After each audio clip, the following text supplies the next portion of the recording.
মানে বুঝলাম না এখানে কি হইতাছে, এটা কেমন বিয়ার গেট? কেন বিয়ে হিসাব কোনো সমস্যা? আরে রাখো তোমার বিয়ে হিসাব। মানে বিয়ের বাড়িতে গেট কি কখনো ছেলেরা ধরে? তোমাদের এখানে কি মেয়ে মানুষ নাই? আরে বিয়ে হিসাব ছেলেরা ধরলে সমস্যা কি? আমরা কি মানুষ না? নেন আপনি মিষ্টি খান। এই মিষ্টি না তোর কি বললেন বিয়ে হিসাব? না না না কিচ্ছু বলি নাই বাবা, অনেক গরম লাগতেছে বুঝছো, গেটটা খুলো, ভিতরে যাইতে দাও। আরে গেটের ফর্মালিটিস তো আরো অনেক বাকি, একটু অপেক্ষা করেন। এত ফর্মালিটিস মেনটেন করার টাইম নেই। এই মামা ওকে 20-50 টাকা দিয়ে দে তো। এই গেট খোলো। দেমনে ওই গেটের ফিতাটিটা কাটার ব্যবস্থা করেন, দিতেছি টাকা দিতেছি।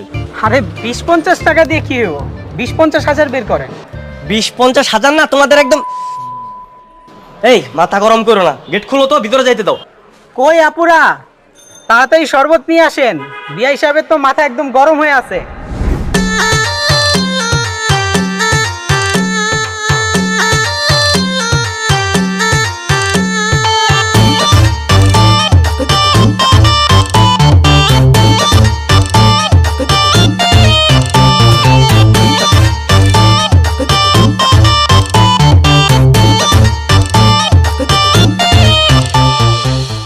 তুমি এখানে? হ্যাঁ আমি। তুমি এখানে কি করে?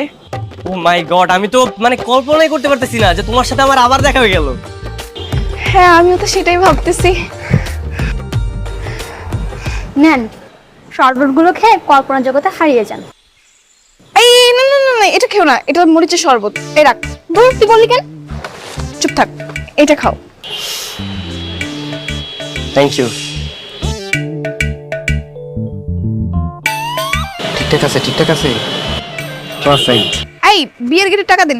কত টাকা লাগবে তোমার বলো? 10,000। মাত্র 10,000? হ্যাঁ এই বের কর।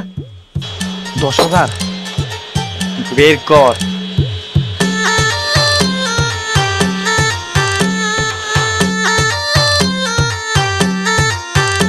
তারপরে দে।